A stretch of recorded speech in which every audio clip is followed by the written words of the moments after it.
Papagupit mo namang yan. Talagang malago na. Pwede nang pugaran ng kalapati din sa katara. Tamang-tama magtataginit na mas maganda yata ang kalbo. Dito nga pala ako nagpapagupit. Diyan sa malapit sa supermarket. Kasi ito yung parang palengke nila.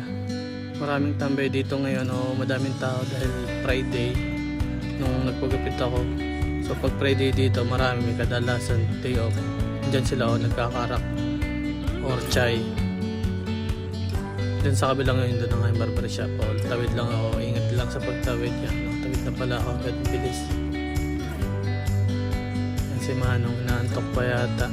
Pag Biyernes kasi late na sila magbukas. Ito ang sukay ko. Tapos nag-google ako, ito yung gusto ko pagupit. Ang itsura ko bago gupitan, talagang sobrang laguna. Medyo mabanas na rin. Tataginit na rin kasi kaya pinagpasya ko, iksihan na lang. Time-lapse natin yan. Yan sukay ko, pulidong maggupit. Mabagal siyang maggupit, pero pulido. Malinis, kaya lagi siyang hinahanap ko kasi nga magaling yan. Kumbaga kurso na daw yung gupit. Ang gupit nga pala dito 20. So parang 300 sa Pinas. So, sa Pinas parang 100 lang yata. Pero ayos na din. Ganda naman. Quality naman yung gupit niya. Medyo maiksi na siya.